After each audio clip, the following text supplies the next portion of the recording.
우리들에게 참 귀한 말씀으로 이렇게 선포되어지는 것을 보고 참으로 감사를 드립니다. 일제 압제 속에 소위 대동아 전쟁이라고 하는 태평양 전쟁을 일으킨 일본이 하루아침에 히로시마와 나가사카에 원자 폭탄이 떨어짐으로 8월 15일 날 항복을 하고 우리에게 해방이 정말 도적같이 임했습니다.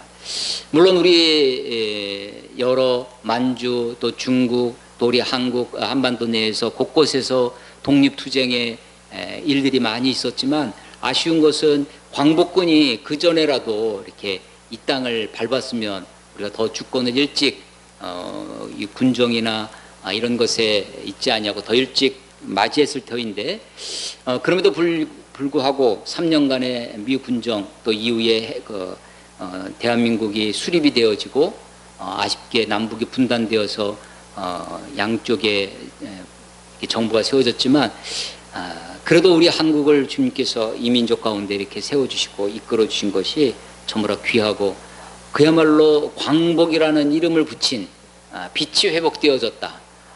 압제와 어둠 속에서 우리 민족의 빛이 되었다라고 하는 것에 깊이 공감하고 또 감사를 드립니다. 아마 우리 시대보다 우리 이스라엘 특별히 성경을 읽으면서 이스라엘 역사를 읽을 때마다 어쩌면 우리 민족하고 이렇게 비슷한 면이 많나. 남북의 분열뿐만 아니라 압제, 온갖 어려움, 그러면서 다시 마치 오뚜기가 일어서듯이 다시 일어서는 그런 저력이 있는 그런 민족인 것을 보고 참 말씀이 또 새롭게 다가옵니다. 우리가 지금 이사야서를 보고 있는데요. 우리가 이사야 이런 분을 우리가 선지자라고 합니다.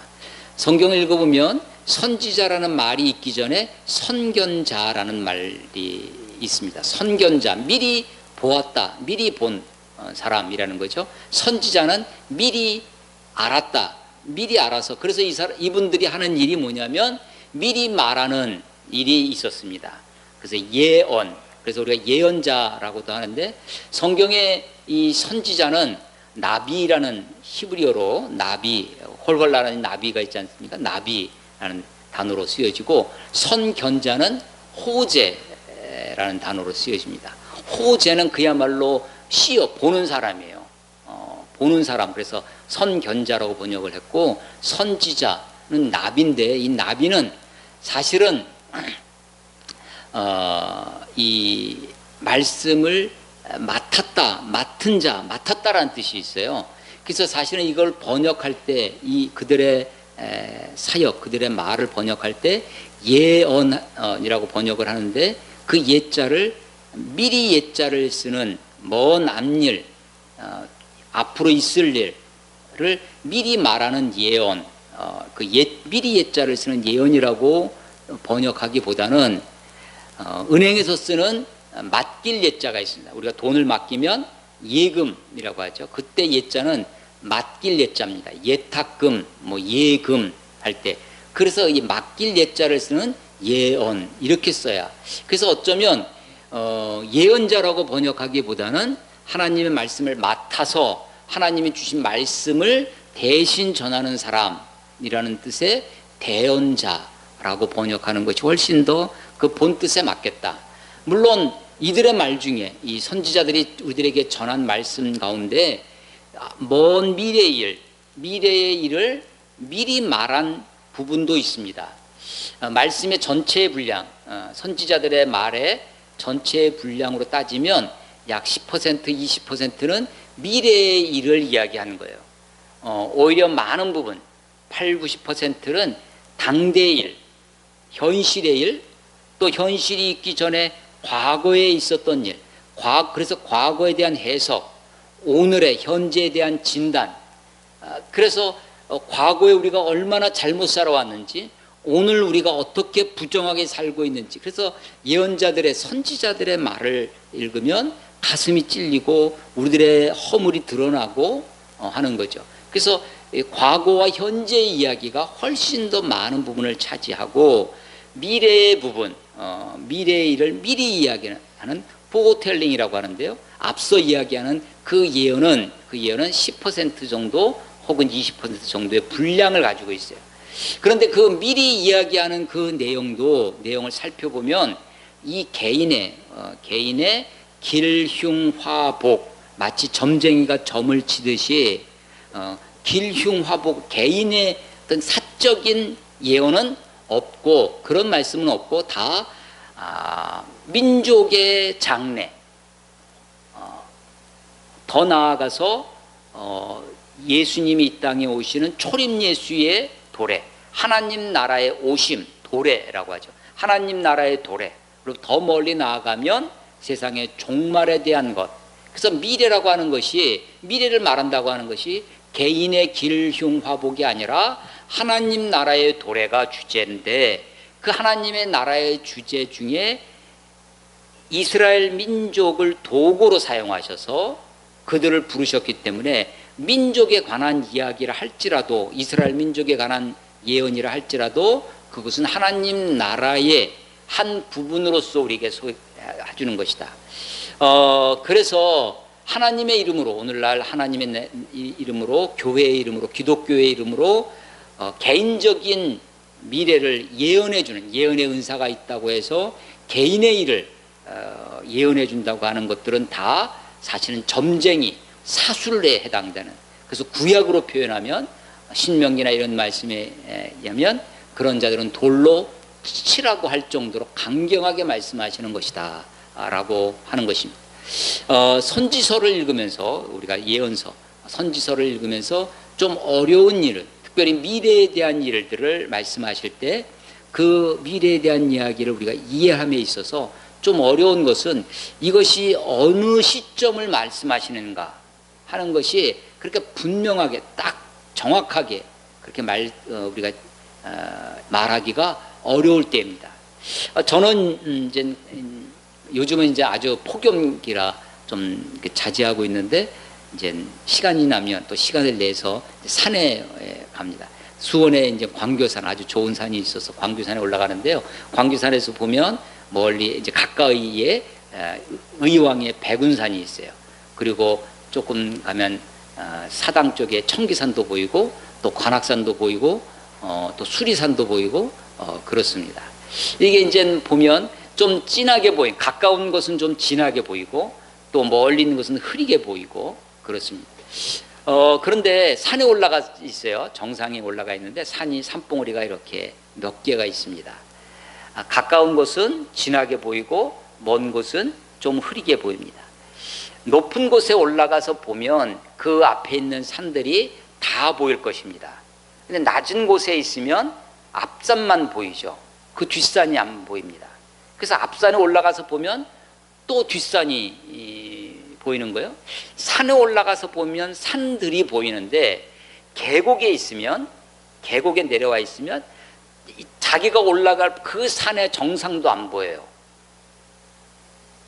지금 역사가, 이스라엘 역사가 우리가 이렇게 수직선상에서 그냥 쭉 흘러간다기보다도 마치 계곡에 들어가는, 깊은 계곡에 들어가기도 하고 산에 올라가기도 하고, 어쩜 우리 대한민국 지금 우리 시대는 계곡이겠습니까? 산이겠습니까? 이게 정점인지, 이제 내려갈 일만 남았는지 그러지 않기를 바라고, 우리가 더 각성하고 깨어서 우리가 더 좋은 산, 더 앞선 곳으로, 물론 굴곡진 것이 있겠지만 궁극적으로는 더 발전하고 번영하고 더 풍요를 누리고, 또 우리 세계에 우리에게 감당해야 할 일들을 잘 감당하는 그런 민족이 되기를 원하고 있습니다. 그러나 우리의 민족 사회도 보면 정말로 앞이 안 보이는 깊은 지륵과 같은 계곡 속에, 계곡 속에, 그 산 속에 들어가면 정말 하늘이 천평도 안 보이는 그런 좁은 산만 하늘만 보이죠. 하늘만 보이고 올라갈 정상은 보이지 않고, 그럴 때가 있습니다. 지금 이스라엘 역사가 왕정이 저 애굽에서부터 출애굽해서 홍해를 건너 가나안을 정복했습니다. 여호수아에 의해서. 여호수아 죽고 나서 여호수아를 잊어버립니다. 그리고 사사시대, 아주 혼란한 사사시대가 있어요. 그 사사시대를 지나서 왕정 시대가 시작됩니다. 사울 왕, 다윗 왕, 솔로몬 왕. 그래서 통일 왕, 이 다윗 시대에 예수님이 오시기 약 1000년 전입니다. 다윗 시대가. 거기서부터 바로 그 다음 솔로몬이 죽고 나서 나라가 분열됩니다. 북왕국 이스라엘이 먼저 722년에 망하고 남왕국 유다는 좀 더 내려가서 586년에 망합니다. 그리고 586년에 망하고 나서 포로로 잡혀가죠. 포로로 잡혀가요. 여러분, 우리나라도 조선시대 인조 임금 때 남한산성, 우리 남한산성이라는 영화에서 잘 나타나는데, 청나라에서 쳐들어와서 병자호란이라는 것을, 오랑캐 호자를 쓰죠. 거기다 호란, 오랑캐 때문에 생긴 난이라고 우리가 부르고 있는 그 오랑캐 금나라, 나중엔 청나라가 되는데, 그 청태종에게 굴복을 하고 항복하면서 나라는 망하지 않았지만 수많은 백성들이 끌려갑니다. 포로로 잡혀가죠. 그래서 그 포로로 잡혀간 조선의 백성들을 다시 우리가 사오는 거예요. 돈을 주고. 이게 비극적인 일들이 벌어지는데, 나라가 망했습니다. 특별히 성전이 무너져요. 포로 70년 세월이 지나갑니다. 70년이 간단한 세월이 아니죠.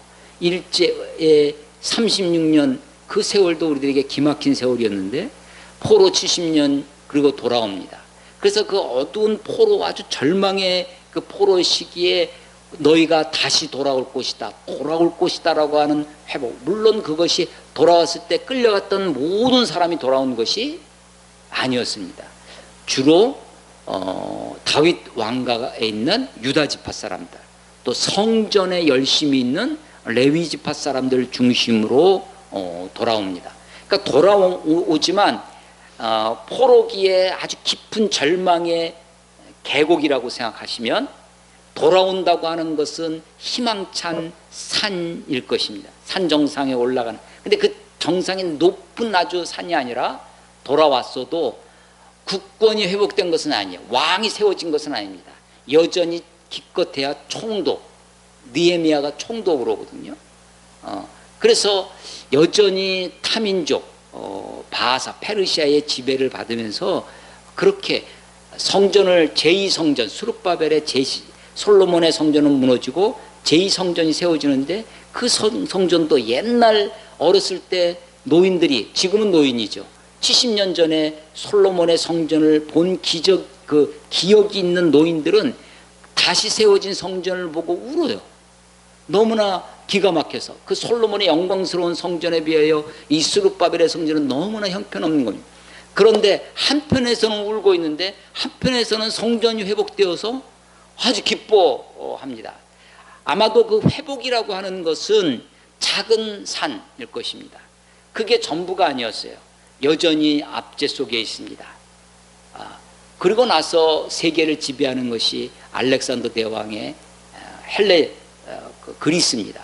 그리고 그 다음에 로마가 지배합니다. 계속해서 압제가 계속되어집니다. 그러면서 그들은 다시 우리를 회복할 메시아 그리스도를 소망하게 됐죠. 메시아, 다윗의 자손과 같은. 그래서 오신 분이 예수님이에요. 그 예수님은 처음 오신 예수님, 초림 예수님이십니다. 그들은 메시아를 소망하게 돼요. 그래서요, 지금 포로기라고 하는 남왕국 유다가 망하고 포로기라고 하는 아주 깊은 수렁과 같은 계곡에 파묻혀 있어요. 거기서 작은 산봉우리, 희망의 봉우리가 뭐냐면 회복입니다. 그리고 그들이 열렬히 대망했던 것은 뭐냐면 초림 예수 사건입니다. 메시아의 도래, 메시아가 임하시는 거예요. 그리고 그런데 그 메시아가 전부인 줄 알았는데, 그 예수님이 십자가에 죽으시고 부활하고 승천하시면서 우리에게 다시 오시겠다고 재림을 약속해 주고 있어요. 그 예수님의 재림, 다시 오시는 사건은 종말의 사건입니다. 그것은 이 세상을 완전히 새 하늘과 새 땅을 만드시는 그런 일이에요. 그래서 지금 큰 산이 지금 회복의 산이 있어요. 그리고 초림의 산이 있습니다. 그리고 재림, 종말의 산이 있어요. 자, 지금 이곳에서 깊은 수렁에 있는 사람들은 그 산들이 보이겠습니까? 계곡에 있는 지금 절망 가운데 있는 포로기 상황, 그게 다 보이지 않는 거예요. 당장 눈앞에 이 포로가 회복되어지는 것, 앞산이 지금 중요한 거예요. 그 회복이 됐더니 그 산에서는 뭐가 지금 그들에게는 간절해요? 나라가 회복되어지는, 메시아가 오기를 고대하고 있어요. 근데 메시아가 당장 오는 것이 아니에요. 당장 오실 줄 알았는데 그게 400년입니다. 신구약 중간기 400년이 흘러가는 거예요. 아버지가 죽으면서 자식들에게 얘기해요. 할아버지가 죽으면서 얘기. 그래도 그들이 현실은 아버지 때도, 우리 할아버지 때도, 그 할아버지, 그 할아버지, 그 할아버지 때도 오시지 않은 것을, 그들이 그래도 그들이 메시아를 대망하는 사상을, 그 생각을 잊지 않았다고 하는 것은 정말 놀라운 사실이죠. 그 400년의 암흑기를 뚫고 때가 참에 여자에게서 아들이 나시니 예수가 이 땅에 오신 메시아. 그래서 그분이 정말로 우리를 회복하는, 오병이어를 일으키시고 바다 위를 걸어가시고 수많은 병자를 고치시고 귀신을 쫓아내시는 그런 일들을 보면서 이분인가 했더니 십자가에 죽으세요. 절망하고 제자들이 다 흩어집니다. 그런데 예루살렘에 남아있던 제자들에게 오순절 성령의 강림으로 그들이 완전히 변화되어지고 이제는 순교를 마다하지 않는 그런 교회가 되어집니다. 그리고 그들에게 또 하나의 소망이 생기는데, 이제 다시 오실 주님, 재림의 예수. 자, 그런 어려운 시대 계곡에 있는 그들은 앞산들이 안 보입니다. 근데 마치 그 계곡에서 공기, 뭐죠? 에드벌룬을 타고 올라가는 것처럼 거기서 선지자들은 하나님의 꿈을 가지고 비전을 가지고 올라가는 거예요. 그 높이 공중에서 보니까 회복의 산도, 복귀의 산도 보이고, 저 넘어 메시아 초림의 산도 보이고, 저 뒤에 있는 재림, 종말의 산도 보이는 거예요. 높이 올라가니까 그 산들이 다 보이는 거예요. 근데 높이 와도 가까운 산은 어떻게 보여요? 좀 진하게 보이고, 그 다음 산은 조금 진하게, 그 다음에 점점점 흐리게 보이는 거예요. 근데 그 에드벌룬 타고 올라가는 것이 아주 높이 있을 때는 그것이 다 보여요. 그런데 그것이 조금 내려오면 앞산에 가려서 뒷산이 서로 겹쳐 보입니다. 그래서 이게 초림 예수의 사건인지 재림 예수의 사건인지, 지금 이 이야기가, 이 말씀이 초림 예수의 이야기인지 재림 예수의 이야기인지, 그것이 오버랩되어서 보이는 것이에요. 그래서 선지서를 읽으면 이것이 포로교에서 회복되는 사건을 말씀하시는 것인지, 아니면 초림 예수의 사건을 말씀하시는 것인지, 아니면 그야말로 세상의 종말을 말씀하시는 것인지, 이것이 어떨 때는 분명하게 보이는 것도 있지만 어떨 때는 서로 그것이 오버랩돼서 이렇게도 보이기도 하고 저렇게도 보이기도 하다는 것입니다. 제 설명이 좀 이해가 되십니까? 자, 오늘 이 말씀, 일어나라 빛을 발하라, 이것은 회복의 사건인지 초림의 사건인지 재림의 사건인지, 언제 우리가 일어나서 이렇게 해야 하는지, 여러분 그 다음에 61장을 봐보겠습니다. 61장 1절, 주 여호와 영이 내게 내리셨으니, 이 내게, 나에게, 내게 임한 이 나는 누구인지, 선지자인지 메시아인지. 우리 지난주에 말씀드렸던 빌립이 만난 에디오피아 간다게 그의 내시가 이사야서를 읽고, 이 이사야 선지자 질문이 그거잖아요. 이게 선지자 자신을 가리키는 겁니까? 아니면 메시아, 그 또 다른 사람을 가리키는 것입니다. 61장 1절, 주 여호와 영이 내게 내리셨으니 이는 여호와께서 내게 기름을 부으사. 만약에 이것을 나에게, 하나님이 나에게 기름을 부으셔서, 우리 모든 우리 그리스도인들이 하나님의 말씀을 읽고 적용함에 있어서 모든 말씀을 나에게 주시는 말씀을 너무 강조해서 배웁니다. 그러다 보니까 모든 말씀을 자기에게 적용하다 보니까 착각을 일으켜요. 망상이 됩니다. 과대망상. 내가 주인공이야, 내가 다 하나님의 역사. 그런데 61장 1절에 이 내게, 이 나는 메시아입니다. 예수님이에요. 주 여호와의 영이 내게 내리셨으니 이는 여호와께서 내게 기름을 부으사 가난한 자에게 아름다운 소식을 전하게 하려 하심이라. 나를 보내사 마음이 상한 자를 고치며 포로된 자에게 자유를, 갇힌 자에게 노임을 선포하며 여호와의 은혜의 해와 우리 하나님의 보복의 날을 선포하여 모든 슬픈 자를 위로하되 무릇 시온산에서 슬퍼하는 자에게 화관을 주어 그 죄를 대신하며 기쁨의 기름으로 그 슬픔을 대신하며 찬송의 옷으로 그 근심을 대신하시니 그들이 의의 나무 곧 여호와께서 심으신 그 영광을 나타낼 자라 일컬음을 받게 하려 하심이라. 예, 이 말씀은 누가복음 4장에서 예수님께서 이제 광야에서 40일 동안 금식하시고 마귀에게 시험 받으신 이후에 자기 고향 나사렛에서 자라나신 곳 나사렛 가셔서 나사렛 회당에서 처음 그의 공생애를 시작하실 때 성경을 읽으셨는데 이사야의 이 말씀을 읽으십니다. 그리고 이 말씀이 너희 귀에 응하였느니라 라고 말씀하시죠. 그래서 이 말씀은 초림 예수 메시아의 도래, 메시아가 오셨다라고 하는 것으로 우리가 해석되어지죠. 물론 하나님의 성령이 내게 임하시고 내가 주의 기름 부으심을 받아 내가 나가서 막 열방에 나가서 복음을 증거하는 전도자, 선교사 막 되어지면 좋을 것 같아요. 하나님의 말씀을 그렇게 모든 것을 나에게 적용해서 읽다 보면 그 말씀이 나에게 힘도 주고 용기도 주고 나를 새롭게 하기도 하고 내가 이 말씀을 붙들고 더 막 힘있게 주여 믿습니다 막 기도해야 하면서 그럴 것 같지만 그 말씀은 그 말씀에 해당되는 그 상황과 역사적인 배경과 그 앞뒤 문맥과 맞게 해석되어져야 할 것입니다. 그리고 특별히 이 말씀이 구약의 말씀이 신약에 해석되어지는 것이 있다면 그 신약에 해석되어지는 그것에 적확하게 정확하게 우리가 그 말씀을 이해하고 붙드는 것이 좋겠다라고 생각되어집니다. 그러니까 61장의 이 사건은 회복의 산, 초림 예수의 산, 재림 예수의 산이 있다면 역사적인 큰 사건이죠. 어떤 산인지 우리가 알 수 있는 거죠. 61장. 자, 조금 더 뒤로 가보겠습니다. 65장 17절 보십시오.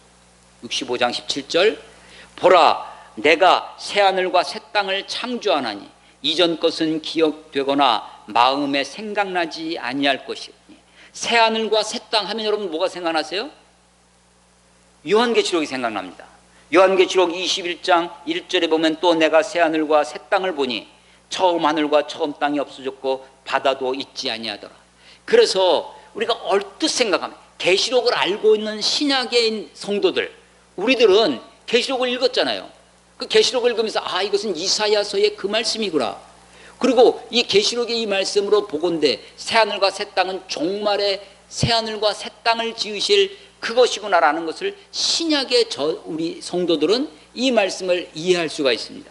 그런데 신약을 모르는 사람들 아직 초림 예수도 경험하지 못한 이사야서의 이 말씀만 알고 아직 메시아가 오지 않은 400년 신구약 중간기에 있는 성도라고 생각해 보세요. 아직 초림 예수가 안 왔습니다. 초림의 산도 바라다 보지 못하고 있어요.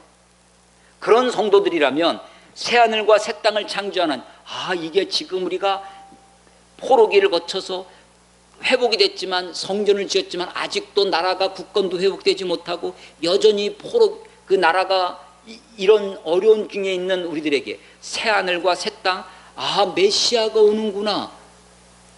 저 종말의 재림 예수는 기억지도 못하고 상상도 못하고 초림의 예수 그 산으로 해석되어질 것입니다. 그러나 신약을 요한계시록을 읽고 있는 예수의 부활과 승천, 오순절 성령의 강림과 요한계시록을 읽고 있는 신약의 성도들은 이것이 종말의 그것이구나 하는 것을 알게 될 것입니다.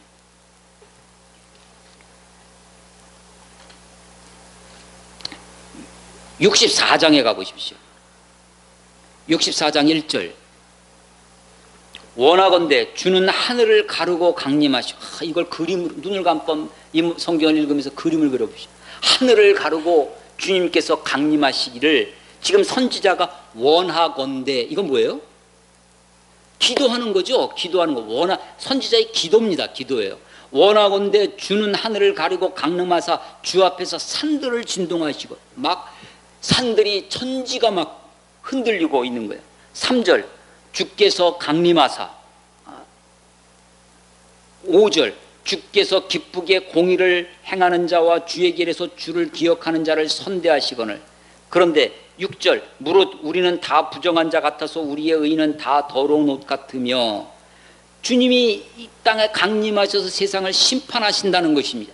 65장도 우상 숭배하고 하는 그 거짓된 자들을 심판하신다는 거예요. 자, 그러면 이 강림이, 64장에 있는 강림이 초림의 예수님이 강림 내려오신다는 거죠.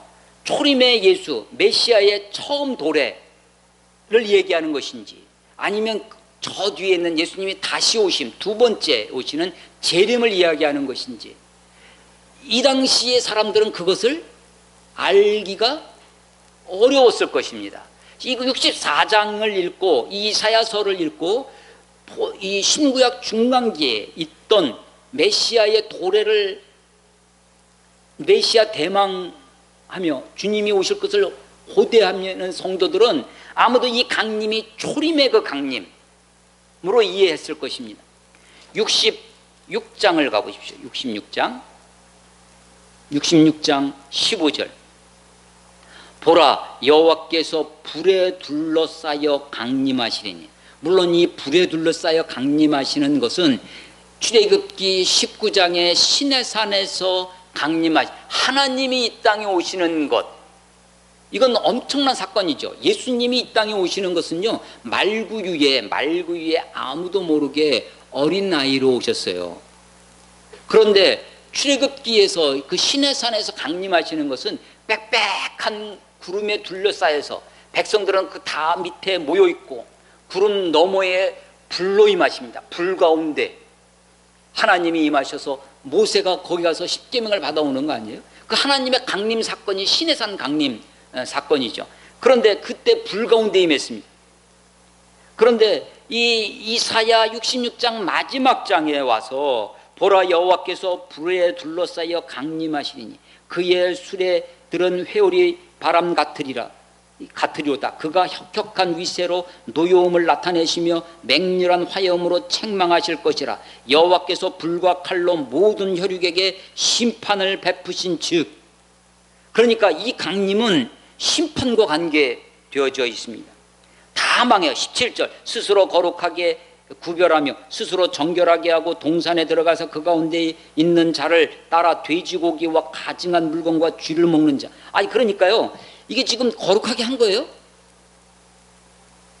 스스로 거룩하게 했다고 그래요. 스스로 정결하게 했다고 그래요. 그런데 돼지고기를 먹어, 가증한 물건을 먹어요, 쥐를 먹어요. 쥐도 먹어. 66장 17절에 완전히 우리가 혼합 종교입니다. 거룩과 정결과 그리고 돼지와 가증한 것 쥐까지 마구 쥐 섞여 있어요. 그러니까 17절에 다 함께 망하리라. 다 함께 망해요. 다 함께 망합니다. 18절 내가 그들의 행위와 사상을 아노라. 때가 이르면 문 나라와 언어와 다른 민족들을 모으리. 문 나라와 백성과 언어와, 이게 다 이사야 그 계시록의 비전이죠. 나라와 민족들이 다 열방 가운데 계시록 4장 5장에 나와 있는 그 계시록의 환상입니다. 민족들이 다 주 앞에 나오는 거죠. 나의 영광을 볼 것이요. 22절 66장 마지막입니다. 22절 내가 지을 새하늘과 새 땅이 내 앞에 항상 있는 것 같이. 그래서 자, 초림 예수를 모르는 신구약 중간기에 선지서만 알고 있는, 이사야서만 알고 있는 그 성도들은 이것이 초림의 산인지 아니면 재림의 산인지 그것을 잘 몰랐을 것입니다. 그런데 우리는 신구약 성경을 다 읽고 있어요. 이것을 읽으면서 신의 산도 우리는 생각을 해요. 이것을 읽으면서 계시록을 생각을 합니다. 그래서 초림 예수와 오순절 성령의 강림과 그리고 다시 오실 주님이 구름 타고 올라가시면서 너희가 본 그대로 다시 오시리라고 약속해 주신 그 주님을 소망하고 있는 우리는 이 말씀이 어느 때인지 우리가 알게 되는 거예요. 선지자들은 어두운 계곡에 박혀있는 그들의 현실의 역사 속에서 말씀의 산으로, 말씀으로 비전으로 올라갑니다. 그래서 회복의 산도 바라다보고 초림 예수 메시아 오시는 산도 바라다보고 저 멀리 종말의 산도 바라다봅니다. 물론 선지자 자신도 이것이 다 이것이고 저것이고 이것인지 다 구별하지 못했을런지 몰라요. 선지자 자신도 하나님이 주시는 말씀을 대언하고 있는 거죠. 그리고 어떨 때는 앞산과 뒷산이 겹쳐 있어서 그것이 어떻게 해석되어지는지 잘 구별하지 못할 때도 있습니다. 그들에게는 당장 있는 메시아 대망, 다 처음 오시는 예수, 우리를 구원하시고 나라를 회복하시는, 그래서 그들의 이스라엘 민족을 회복하는, 그래서 이스라엘 민족을 통해서 열방의 하나님의 회복이 이루어지는 것 정도로 바라다보았을 것입니다. 그러나 신약의 사도들은, 신약의 성도들은, 초대교회 성도들은 예수 그리스도의 부활과 승천하심과 오순절 성령 강림 이후의 성도들은 이것을 넘어 이스라엘 역사를 통해서 하나님이 어떻게 그들을 구원하시고 어떻게 메시아가 오시고 다시 메시아를 소망하게 되는지를 알게 되었을 것입니다. 오늘 우리가 이 60장 1절로 3절에 너무나 유명한 말씀이죠. 일어나라 빛을 발하라. 찬송도 많이 이것을 가지고 많은 찬송이 있습니다. 일어나라 빛을 발하라, 이런 여러 가지 노래들도 많이 불러. 그래서 이것을 읽으면서 사람들이 가슴이 뜨거워지고 마음이 아주 힘을 얻고 하는 것이죠. 왜 일어나라고 하십니까? 여전히 그들이 엎어져 있기 때문에, 넘어져 있기 때문일 것입니다. 왜 빛을 발하라고 합니까? 아직 너희들이 빛이 없기 때문일 것입니다. 내 빛이 이르렀고 너희에게 빛이 이르렀다는 것입니다. 너의 빛, 우리는 스스로 빛을 내는 발광체가 아닙니다. 빛이 임하셔서 그 빛을 전파하는 자에 불과합니다. 여호와의 영광이 내 위에, 그러니까 내 빛이, 내 근원은 하나님의 영광에 있습니다. 하나님의 영광이 우리에게 임할 때 우리에게 빛이 열방 가운데, 그러나 현실은 어떻느냐? 2절입니다. 보라, 어둠이 땅을 덮을 것이며 캄캄함이 만민을 가리우려니와. 그렇습니다. 우리가 세상이 어둡습니다. 아니, 점점점 더 어두워지는 것처럼 보이지만 사실은 세상은 밝았던 적이 한 번도 없습니다. 에덴에서 추방된 이후로 세상은 어두움 가운데 있습니다. 세상은 죄악 가운데 있습니다. 59장 우리가 13절부터 읽었는데 사실은 59장 1절에 여호와의 손이 짧아 너희를 구원하지 못하심도 아니고 귀가 둔해서 너희를 듣지 못하심도 아니다. 오직 너희 죄악이 너희와 너희 하나님 사이를 놓아, 하나님과 우리 사이에 우리 가로막힌 것이 죄악이라는 거예요. 너희 죄가 그의 얼굴을 가렸어. 하나님의 얼굴을, 우리 죄가 그 얼굴을 가렸어. 태양이 아무리 떠 있어도 그 사이에 구름이 있으면 그 밑에 있는 사람들이 태양의 밝은 빛도 보지 못하고 태양의 따뜻함도 누리지 못하는 것처럼 어두운 구름이, 죄악의 구름이 하나님과 우리 사이를 냈다는 것입니다. 그런데 그 죄가 특별히 이 땅 가운데 불의와 부정과 악함으로 드러납니다. 3절, 이는 너희 손이 피해 너희 손가락이 죄악에 더러워졌습니다. 너희 입술은 거짓을 말하며 너희 혀는 악독을 내밀어. 그 죄악의 절정이 무엇이냐면 공의대로 소송하는 자가 없는 것입니다. 진실하게 판결하는 자가 없는 것입니다. 그렇습니다. 우리 사회의 가장 근간이 되는 것이 뭐냐면 법입니다. 하다 안 되면 법으로 합시다. 그죠? 법이 세워지고 법이 바로 되어져서, 그래서 여러분 구약의 많은 율법들, 많은 말씀들 가운데 특별히 이 재판에 관한, 판결에 관한 정의를 강조하십니다. 사법부가 온전히 서야 됩니다. 사법부가 정의롭게, 사법부마저 내로남불로 불편부당하게 하지 않고 정말 자기의 어떤 이념이나 자기의 이익, 자기들의 기득권을 지키려고 하는 판결을 할 때 그 사회는 불의한 사회, 그 사회는 불안정한 사회가 샬롬을 잃어버린, 평화를 잃어버린 세상이 되어질 것입니다. 그래서 8절에 보면 그들은 평강의 길을 알지 못하며 그들이 행하는 곳에는 정의가 없으며 굽은 길, 굽어졌다라는 것을 우리가 뭐라고 하냐면 왜곡이라고 합니다. 곡이라는 것이 굽어졌다는 거예요. 곡선, 왜곡되어져. 굽은 길, 정의는 바른 거죠. 바른 것이, 그 바른 것을 굽은 길을 스스로 만들어요. 스스로. 왜? 그들이 악하기 때문에 그렇습니다. 그래서 악하기 때문에 굽어져 있어서 굽은 길을 스스로 만들어. 무릇 이 길을 밟는 자는 평강을 그 왜곡된 길을 따라갑니다. 평강을 알지 못하는 거죠. 그래서 9절, 그러므로 정의가 우리에게는 멀고 공의가 우리에게 미치지 못한즉 우리가 빛을 바라나 어둠뿐이요. 그렇습니다. 우리는 빛을 바라지만 어둠뿐입니다. 밝은 것을 바라나 캄캄한 가운데 행함. 우리가 어둠이에요. 그래서 우리에게 빛이 임해야 됩니다. 우리는 어떤 상황이냐? 오늘 13절부터 성경 본문을 읽었는데요. 우리가 여호와를 배반하고 속였으며, 그렇습니다. 하나님을 배반하고 하나님을 속여요. 가증스럽게 예배하는 척합니다. 하나님을 경외하는 척합니다. 주님을 따라가는 척하는데 사실은 다 자기가 잘 먹고 잘 살고 자기의 번영을 누리고 자기 풍요를 누리고 내 기도 응답해 주시고 병 낫고 뭐 부자 되고 하는 것에, 그래서 하나님을 마저 기만합니다. 새벽기도 열심히 합니다. 무슨 특별 기도에, 특별 새벽기도에 특세가 유행을 하고 있습니다. 그러나 여호와를 배반하고 여호와를 속여요. 우리 하나님을 따르는 데서 돌이켜 포악과 패역을 말하며 거짓말을 마음에 잉태했어요. 거짓을 마음에 품어서 그것이 자라게 합니다. 그래서 14절, 정의가 뒤로 물리침을 받아요. 정의가 앞에 있어서 정의를 따라가야 되는데 정의를 바라다 보지 않는, 등 돌리는 거예요. 그래서 정의가 뒤로 물리침을 당하고 공의가 멀리 섰으며, 그래서 잘 보이지 않습니다. 성실이 거리에 엎드러져요. 변덕이 죽을 듯 합니다. 정직이 나타나지 못한도다. 성실이 없어짐으로 악을 떠나는 자가 탈취를 당하는도다. 예. 그래서 여호와께서 이를 살피시고, 무엇을 살피셔요? 이 일을, 이 악한 세상을, 어두운 세상을, 정의가 뒤로 물러져 나가고 공의가 멀리 있는 그 세상을, 하나님을 배반하고 하나님을 속이고 있는 그것을 살펴봤더니 그 정의가 없는 것을 기뻐하지 아니하시고, 슬퍼했다는 것을 강조하시는 말씀이죠. 사람이 없음을, 어떤 사람? 중재자가, 하나님과 우리 사이에, 인간들 사이에 중재자가 없음을 이상히 여겼다는 것입니다.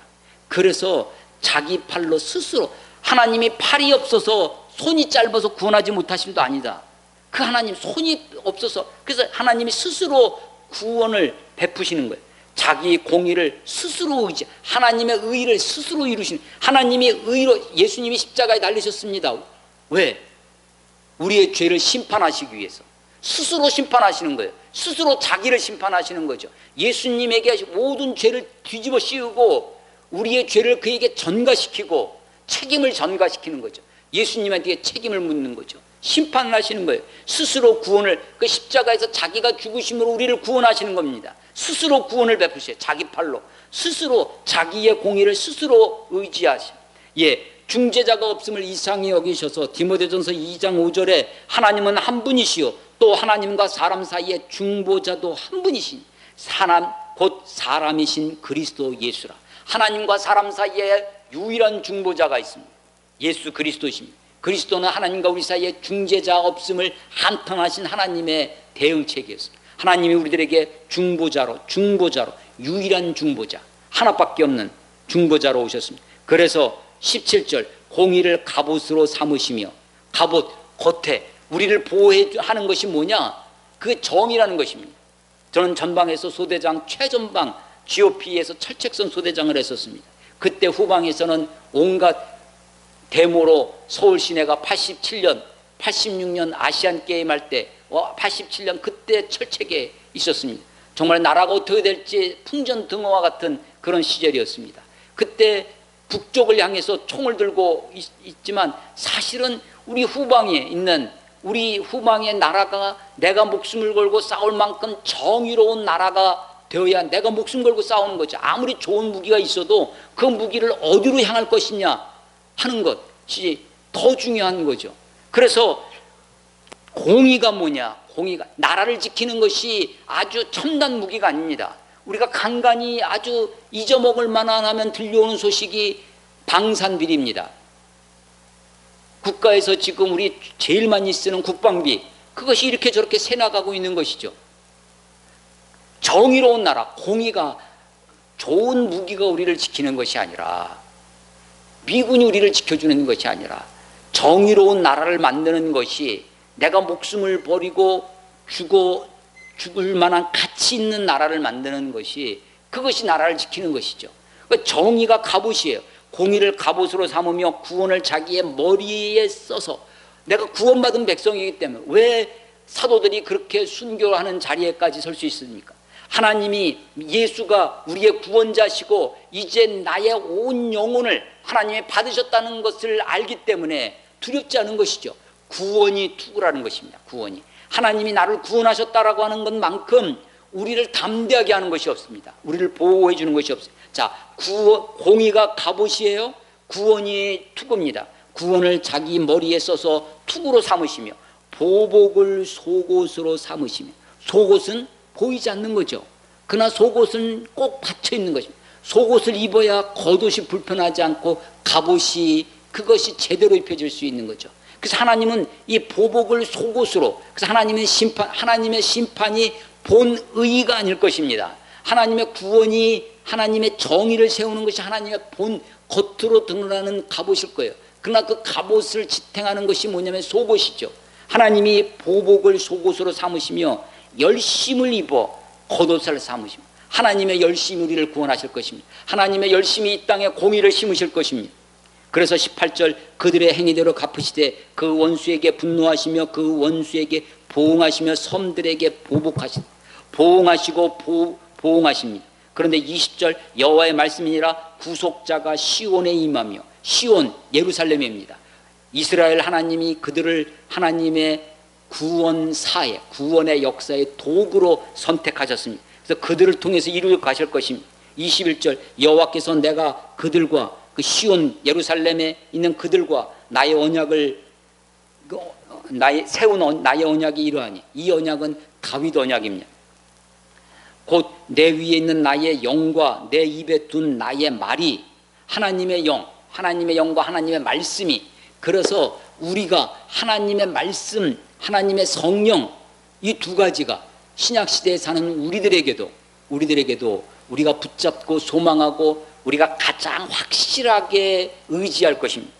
나의 영과 내 입에 둔 나의 말이 이제로부터 영원하도록 내 입에서와 내 후손의 입에서와 내 후손의 후손의 후손의 후손의 입에서 떠나지 아니하리라 하시느니라.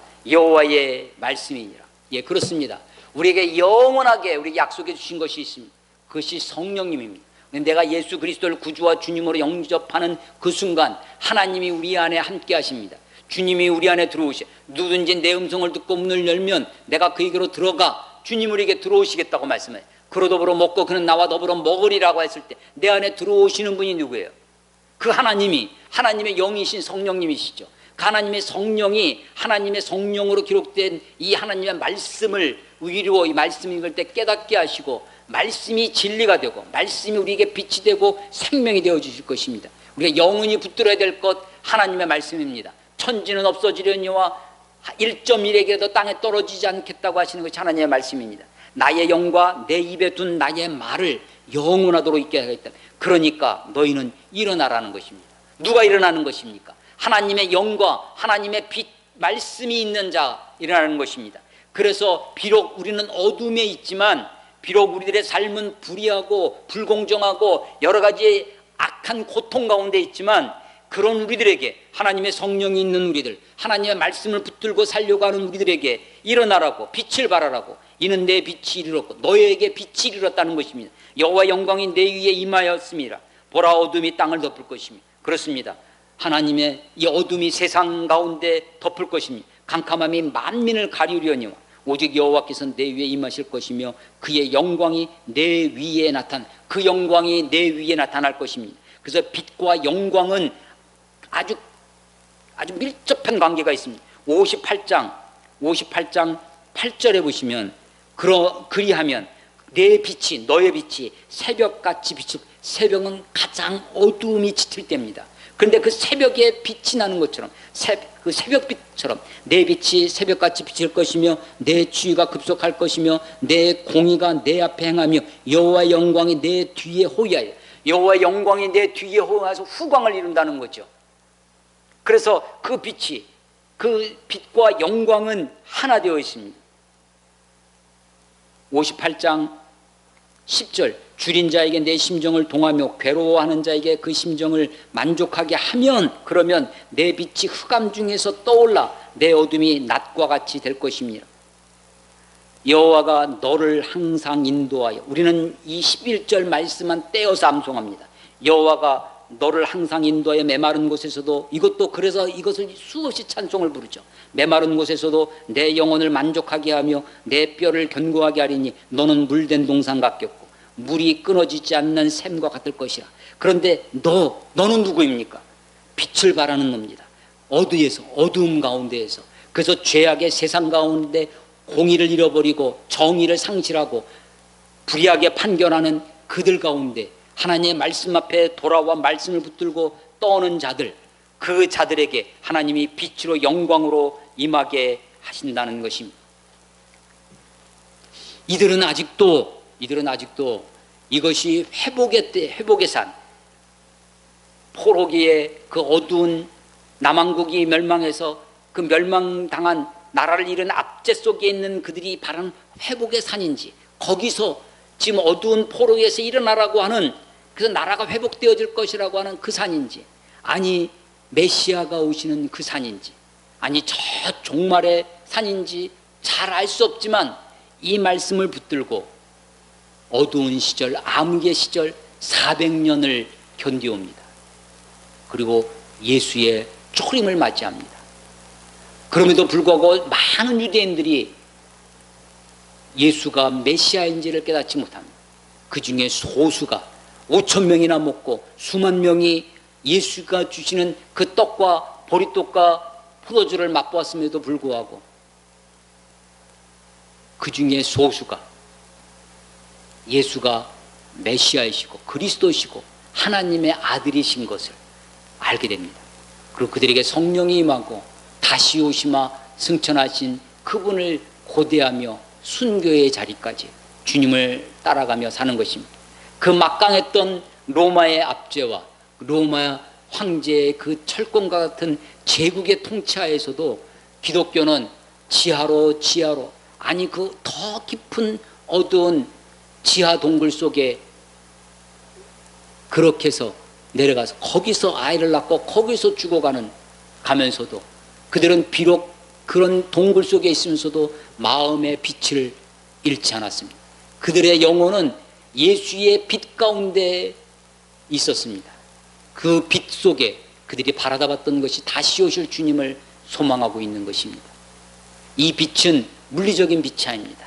이 빛은 우리의 환경이 어쩜 좀 개선되어지는 것, 우리의 환경이 개혁되어지는 것, 우리 사회가 밝혀지는 그런 빛 정도가 아닙니다. 이 빛은 영원한 세상의 빛, 생명의 빛으로 오시는 것입니다. 예수님께서는 요한복음 8장 12절에 예수께서 또 말씀하여 이르시되 나는 세상의 빛이니 나를 따르는 자는 어둠에 다니지 아니하고 생명의 빛을 얻으리라 라고 말씀합니다. 주님은 세상의 빛으로 오셨어요. 그렇습니다. 주님은 세상의 빛이십니다. 그런데 그 세상의 빛이신 예수님을 따라가는 자에게 생명의 빛을 주신다는 거예요. 생명의 빛. 세상의 빛은 그야말로 보편적인 빛입니다. 주님은 지금도 세상의 빛이십니다. 그러나 사람들이 아직도 주님을 따라가지 않고 어두움 가운데 있습니다. 근데 주님을 따라가면 그 따라가는 자에게 생명의 빛으로 오신다는 것입니다. 일어나라 빛을 발하라. 이는 내 빛이 이르렀고. 예, 그렇습니다. 신약시대에 사는 우리가 어쩌면 더 영광스러운 은혜 가운데 사는 것입니다. 우리는 저 신의 산의 강림도, 불 가운데 임하시는 성령의 강림도 알고 있습니다. 그리고 회복의 역사, 또 초림 예수의 메시아가 이 땅에 오시는 것, 그리고 부활 승천하시고 오순절 성령의 강림도 알고 있습니다. 그리고 우리는 요한계시록을 통하여 다시 오실 주님, 새하늘과 새 땅을 소망하게 되어집니다. 하나님의 말씀이, 주께서 우리에게 부어주신 성령이 우리들에게 빛이 되시기를 소망합니다. 이 말씀을 읽을 때마다 우리 찬양을 인도하는 유영 지사님이 간혹가다 말씀이 두려워서 이런 말씀을 하는, 정말 말씀 앞에 요한계시록 이사야서 읽다 보면 하나님의 말씀에 떠오는 자들, 그 자들을 하나님이 회복시켜 주신다고 하십니다. 빛으로 나와 주님의 생명의 빛을 누리는 저와 여러분이 되시기를 주의 이름으로 축원합니다. 기도하겠습니다. 하나님 아버지, 은혜를 감사합니다.